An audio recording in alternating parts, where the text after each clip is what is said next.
सभी बच्चों और अभिभावकों को मेरा प्यार भरा नमस्कार। प्यारे बच्चों, आज की इस क्लास में आप सभी का स्वागत है। जैसा कि आपको मालूम है, पिछली क्लास में हमने इस पाठ को पढ़ के समाप्त कर दिया था और आज बारी आती है इस पाठ में दिए गए अभ्यास के प्रश्नों की। तो प्यारे बच्चों, हम आज इस पाठ के प्रश्नोत्तर भाग 1 को करेंगे और साथ साथ इस पाठ का सार भी पढ़ेंगे। तो बच्चों, चलते हैं पाठ के सार की तरफ। पाठ का नाम पानी वे पानी। पाठ का सार आपके सामने आ गया। पानी हम हर काम में इस्तेमाल करते हैं, लेकिन शायद ही कभी इसके बारे में सोचते हैं, जैसे यह कहाँ से आता है, कहाँ चला जाता है। भूगोल की किताब में जल चक्र के बारे में बताया जाता है। समुद्र से उठी भाप बादल बनकर पानी में बदलती है और फिर वर्षा होती है। वर्षा का जल समुद्र में वापस मिलकर जल चक्र प्रक्रिया को पूरा करता है। हमारे घरों में, स्कूल में, दफ्तरों में, कारखानों में आदि में नलों के माध्यम से पानी आता है और मुसीबत यह है कि इन नलों में अब पूरे समय पानी नहीं आता। कभी देर रात में आता है तो कभी सुबह सुबह आता है।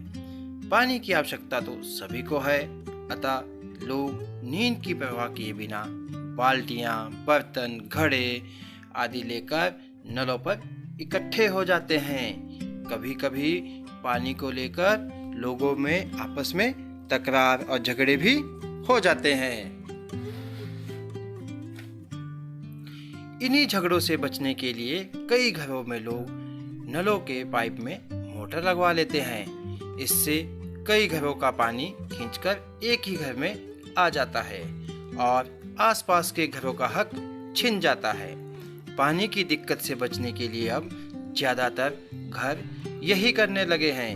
परिणाम स्वरूप पानी की कमी बढ़ गई है और सबको इस समस्या का सामना करना पड़ रहा है। देश के बड़े बड़े शहरों में भी लोग पानी की कमी के कारण कष्ट का सामना कर रहे हैं। देश के कई हिस्सों में तो गर्मी में अकाल जैसी स्थिति बन जाती है और बरसात में कई इलाके बाढ़ में डूब जाते हैं। यह बाढ़ न गांव को छोड़ती है, न ही मुंबई जैसे बड़े शहरों को। कुछ दिनों के लिए सब कुछ थम सा जाता है। इस प्रकार अकाल का और बाढ़ एक ही सिक्के के दो पहलू है। इन्हें ठीक से समझना जरूरी है, तभी हम इन समस्याओं से छुटकारा पा सकते हैं। हम गुल्लक में पैसा जमा करते हैं ताकि इन्हें जरूरत पड़ने पर उपयोग में ला सके। ठीक उसी प्रकार हम पानी को धरती की गुल्लक में जमा कर सकते हैं। हमारे गांव में, शहर में जो छोटे बड़े तालाब, झील आदि हैं, वे धरती की गुल्लक में पानी भरने का काम करते हैं। इनमें जमा पानी जमीन के नीचे छिपे जल के भंडार में धीरे धीरे रिसकर, छनकर जा मिलता है। इससे हमारा भूजल भंडार समृद्ध होता जाता है। पानी का यह खजाना हमें दिखता नहीं, लेकिन इसी खजाने से हम बरसात का मौसम बीत जाने के बाद पूरे साल भर तक अपने उपयोग के लिए घरों में, खेतों में, पाठशाला में पानी निकाल सकते हैं। लेकिन आज परिस्थिति बदल गई है। जमीन के लालच में हम अपने तालाबों को कचरे से पाटकर, भरकर समतल बना देते हैं ताकि उस पर मकान, बाजार, स्टेडियम आदि खड़े हो सकें। इसी लालच के कारण हमें पानी की दिक्कत का सामना करना पड़ रहा है। गर्मी के दिनों में सूखे नल मिलते हैं और बरसात में डूबी बस्तियां। इसीलिए यदि हमें इन समस्याओं से बचना है तो अपने आसपास के जल स्रोतों की, तालाबों की और नदियों आदि की रखवाली अच्छे ढंग से करनी पड़ेगी।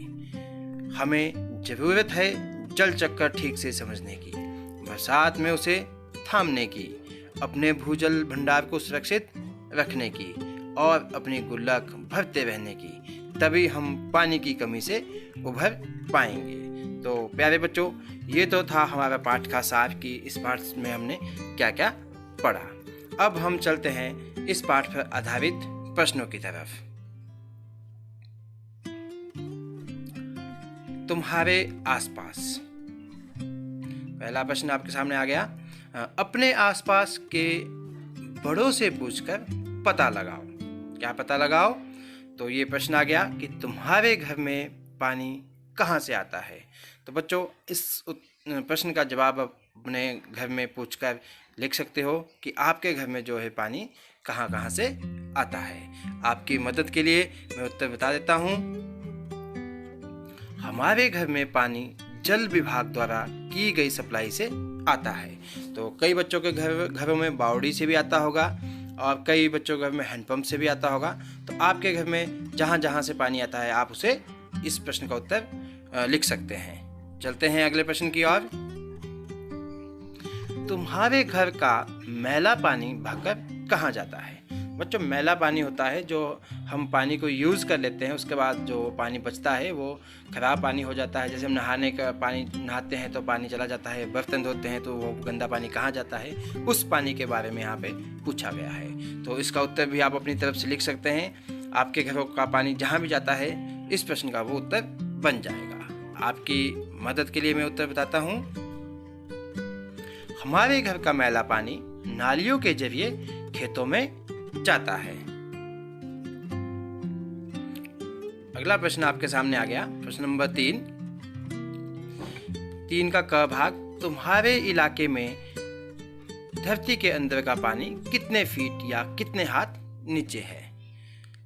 तो ये बच्चों, ये जो प्रश्न है ये सभी अपने अपने इलाके में अलग अलग इसका उत्तर होगा।